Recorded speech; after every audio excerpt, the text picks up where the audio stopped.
Hello everybody, welcome to the United Stand. I'm Mark Goldbridge and I tell you what, I'm excited because Manchester United are on the brink. Now I'm not excited because Man United are on the brink. I'm excited because when you're on the brink, it can be quite exciting. It's Manchester United against Real Sociedad at Old Trafford in the Europa League, and if we lose, we sink from the brink. Look, we'll preview the game. Also want to bring into the elements of what a lot of people have been talking about this evening about the transfer budget. There's a lot of rumours going around about actually Barada and Sajim have already hinted and are very concerned about our transfer budget and Amorim, what he said to Beth earlier. So we'll talk about that because I think we can learn a lot from last summer about the summer to come and sort of figure out how bad it could be.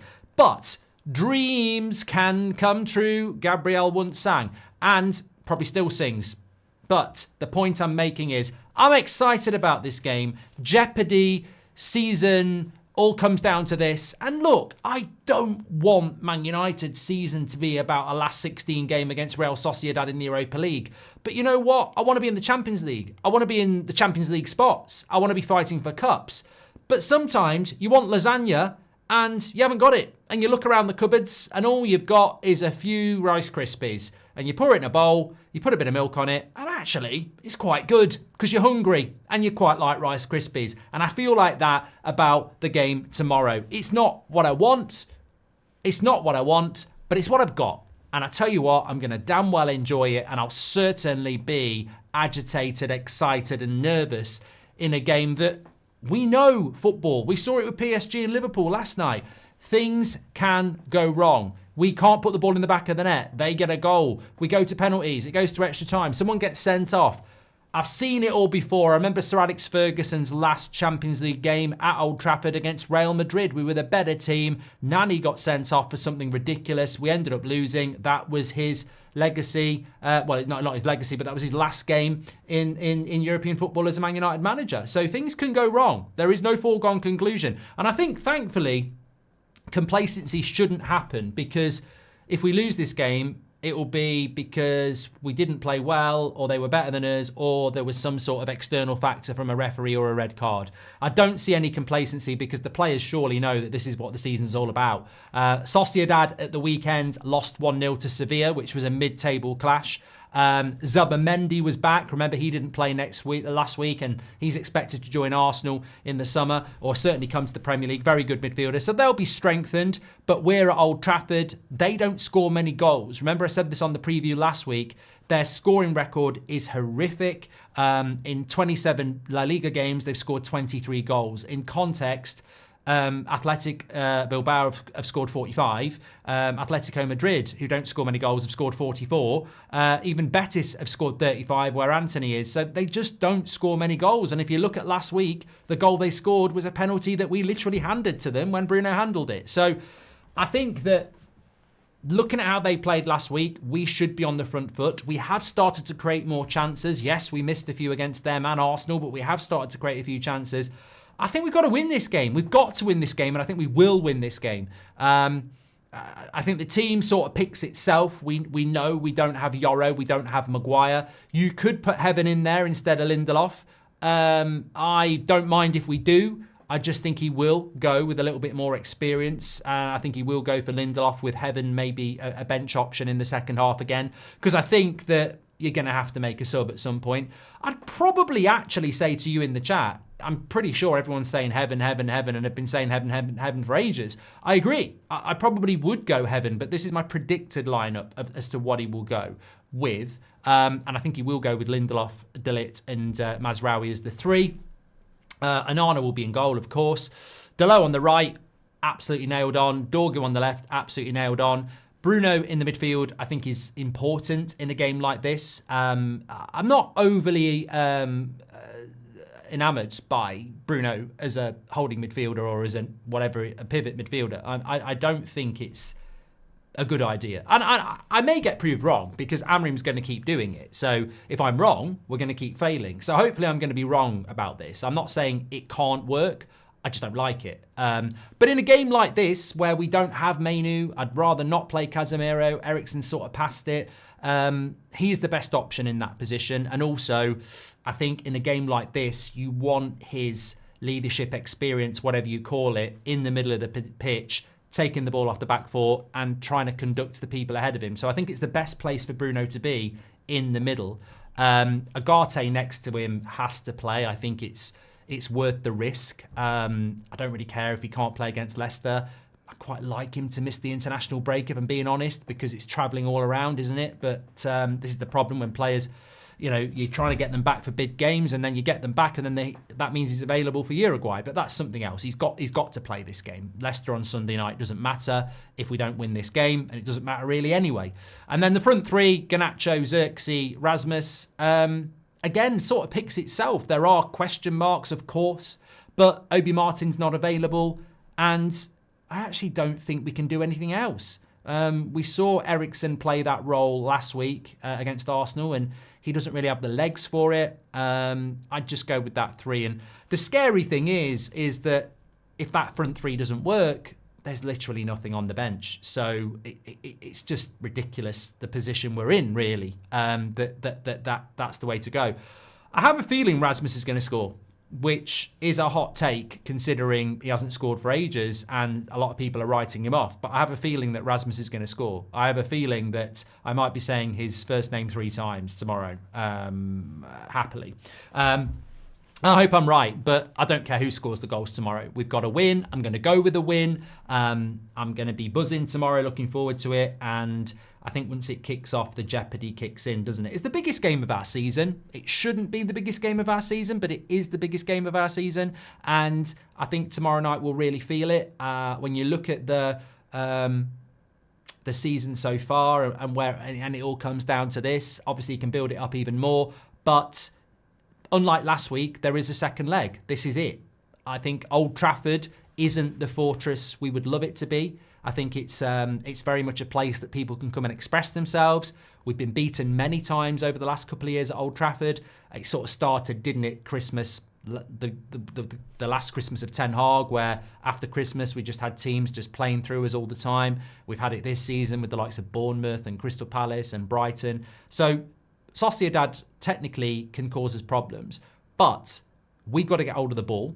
I think we did that quite well last week. We created chances. The crowd will be up for it. And I think the thing is, there's a lot around the club at the moment that is creating a lot of diversion, dissatisfaction. But I don't think the team and Amorim is doing that. I mean, I might have misread the room, but I feel like everybody's behind the manager and everybody's behind the team tomorrow. And I think that will be evident in the way the atmosphere is tomorrow. Because even if you have your reservations about certain players, the owners, etc., I think tomorrow night, or tonight, if you're watching it today, and the night of the game, I think it's about you, isn't it? And I think this is where you really find out the type of Manchester United fan you are. Because I think there are people out there who just want to see the world burn. They just can't move past their own negativity and toxicity. I told you so, FC, whatever you want to call them. They just want, I think they almost want the players that they've written off to fail. Because then they can go, I told you so. I mean, it's a horrible way to live, isn't it? It's a bitter way to live. But I think a lot of people are like, I don't like this player, or I don't like this style of play, or I don't like this owner, or I don't like this stadium, or whatever. But ultimately, selfishly, which is fine sometimes, you just go, you know what? I don't want to wake up on Friday morning and the season be over. Whatever I think about this, that, and the other, I just want to win that game. And I think that's certainly how I feel. I mean, I'm just sort of like, I'm obsessed with winning this game. Does it mean we'll win the Europa League? Of course it bloody well doesn't. We're only into the quarterfinals, but it means international break. It means April, another 2 games. You sort of find yourself in mid-April, if you get through the game tomorrow, and then if you get knocked out in the next round, at least it's a month further on. But if you get through the next round, you get into May, and we've just got to elongate this season for exactly what Amorim said in his press conference, to give the fans and the players some energy in these last few weeks, which the light will go out on this season if we go out tomorrow. I can't understand how we would be excited about the Premier League games when there is literally nothing to play for. Like, we're not going to get top of the table. We're not even going to get in the top half of the table. We're miles off. So we've got to keep it alive tomorrow, and I think that will be big for the players as well. So yeah, get your thoughts in on that team. Obviously, Sociedad as well. And your score predictions, I'd love to know. I'm gonna go Man United. I think I'm gonna go 2-0 United, actually. I think we'll get to a point where we're actually quite comfortable. Oh, God. I mean, forget Amorim, Ten Hag, Ollie. It's been many years since we won games comfortably. I mean, our goal difference is crap again this season, isn't it? We're just not very good at putting games away, are we? Which we've seen in the last couple of games, really. We should have a lead here at Old Trafford in this game, and we should have beat Arsenal at the weekend. But shoulda, woulda, coulda. Very excited. I think we'll win. But look, I do also want to talk about some rumours that are coming out this evening around major concerns about the transfer budget. Now, I don't know whether this story's about to break or something like that, but again, you sort of get a feel for stuff, don't you? And we've had this quite a lot over the last few weeks. I was talking about Mainu at 3 o'clock on the afternoon, and then 6 o'clock, there were stories breaking about Mainu leaving Man United. So you hear these things before they hit. I don't think it's going to be massively significant if it does hit, because I think a lot of us sort of expect it. So what's going on at the moment is a lot of rumours that what Barada has said and what Sir Jim Radcliffe has said and what Amorim has said is almost like as good as it gets in relation to the summer transfer window. So we've got a plan. We're not going to overspend. These things sound a little bit grey. I think what people are sort of thinking is that what they're actually doing is they're just trying to lower expectations gradually, that there's not going to be a lot of money in the summer. And if there's not going to be a lot of money in the summer, then what does that mean for next season? Because I don't see a huge improvement in this set of players next season. I just think that even if Amorim spent 6 months with them, obsessively playing his system, this is why Pep Guardiola goes and spends hundreds of millions of pounds, because his system is amazing. But if he could teach it to anyone, he wouldn't need to. You still need to have the abilities to play the system. And I don't think a lot of these players in this system have the capabilities of doing that. And that's before you start to bring in age, injury records, etc. So if you're asking Amorim next season to improve with the squad that he's got, with maybe 2 or 3 signings, I think we're in for a tough ride again next season. But I think that also when you look at the last summer transfer window, we can also learn that even last summer actually wasn't massively about spending a lot of money. A lot of people said we spent 200 million, but we didn't really, did we? What happened is we basically stole Xerxes from AC Milan. He was going to be going to AC Milan. Even Romano was convinced he was going to AC Milan in mid-June. United swooped in, paid a very ridiculous or good, whatever you want to call it, agent fee, and sort of swerved him away from AC Milan to Man United. But we didn't play the release clause, which was 32 million. We paid 34 million so that Bologna would allow us to play it in instalments. So we actually paid about 12 million for Xerxes last summer, not 36, because we've spread that out, and maybe less. Maybe we've spread it out over 4 years. I don't know, but the release clause was 32 million. We paid 34 so that we could pay in instalments. So again, let's say we spent 10 million on Xerxes last summer, which surprises me that Sir Jim Radcliffe, when he was speaking to Gary Neville, and this is what I mean about half-truths and spin.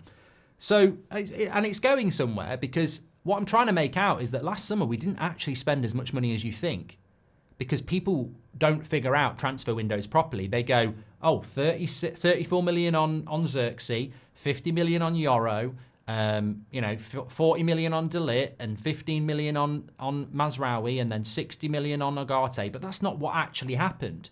Like, a lot of those things are being paid in instalments. But what I found interesting is that when Sir Jim Radcliffe was speaking about how he's got to play for Casemiro, Sancho, Anthony, Rasmus, and Onana this summer because it's another instalment, he didn't mention he's also got to pay for Xerxes, Yoro, De Ligt, Agate. Like we're paying for them this summer as well. There's a second instalment on them as well.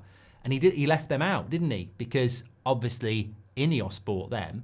And what I mean is he's happy to name check Onana, Rasmus, and Anthony and Sancho and Casemiro because they're all pre-Ineos signings. But we are actually paying money this summer.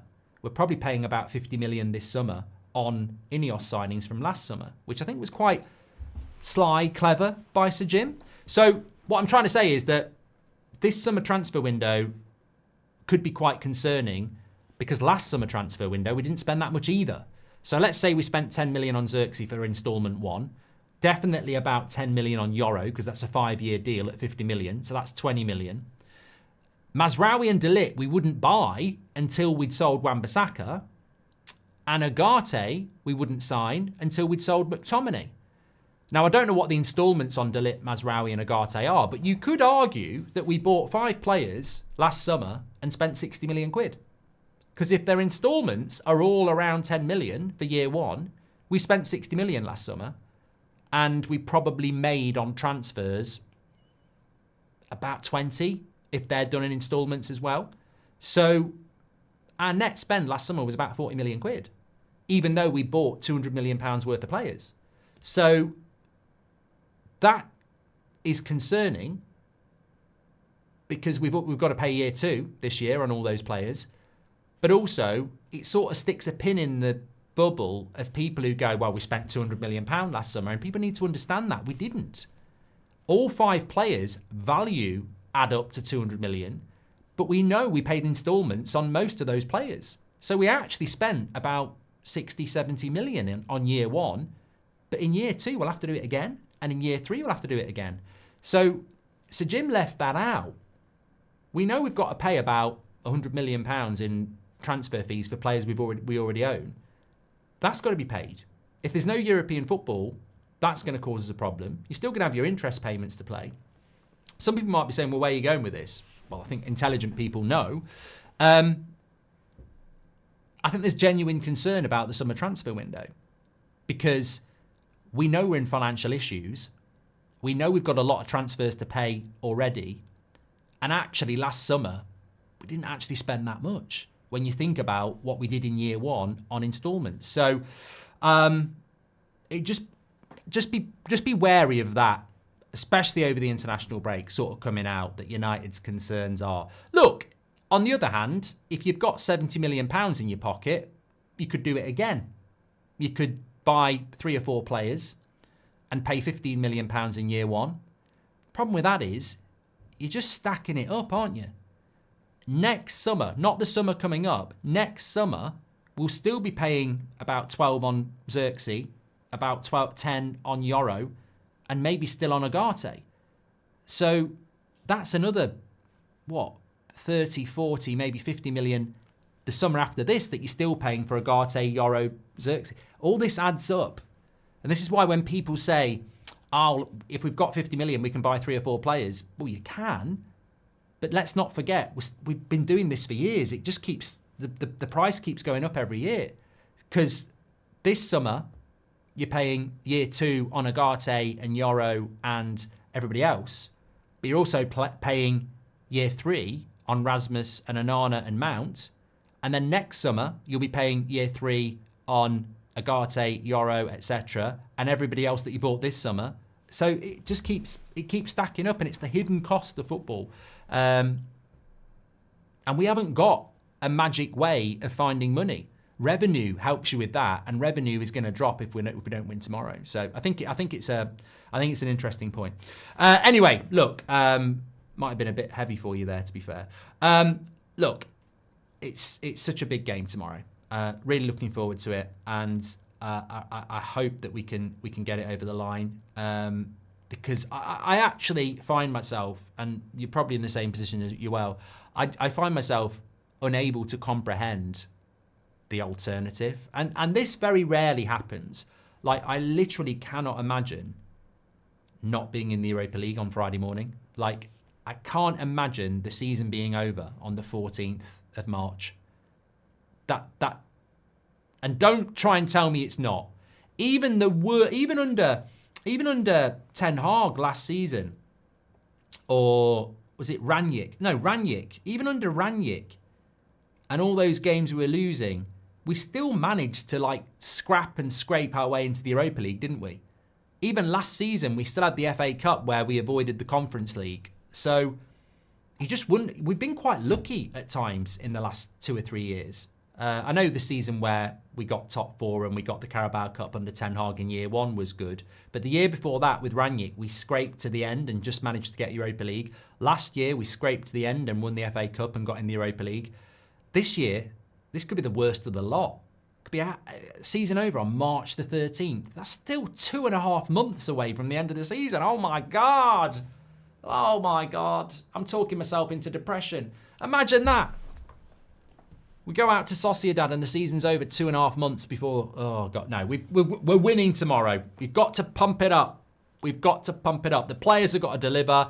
We've got to be disciplined. We can't afford any red cards or anything stupid like that. We've got to pump it up, play from minute 1 to minute 90, cruise through, and then on Friday morning we can just go, don't know what we were worried about. Don't know what we were worried about. It was never in doubt. I don't know. Anyway, it's exciting, isn't it? Jeopardy can be exciting, and I think it is. Thanks everyone for watching. Make sure you smash a like and subscribe. We're on That's Football for the Champions League watch-alongs tonight. In fact, Terry's going to do it for me tonight because that's why I've had to do this as a sort of live, whatever they call it, event. I don't know what they call it. Anyway, thanks everyone for watching. Make sure you smash a like and subscribe. And as I've said to you on the lunchtime show, remember, a week tonight, we will be in Dublin town for our 10-year show. If you want to get tickets for it, there are a few left, not that many. Links in the live chat, links in the video description, and it's scan the QR code there. It's an amazing venue, and wherever you get your tickets, it's 3 tiers, very steep anyway, so you'll feel massively part of it. It's going to be a great night. Get your tickets. Thanks everyone for watching. Take care. I'll speak to you soon. Boom, boom, boom, boom. I want you in my room. I hate that song. I actually hate that song. What is it? The Venga Bus is coming. Oh, I bloody hate it. What am I singing that for? Oh, that's a new low. I bloody hate that song. I bloody hate it.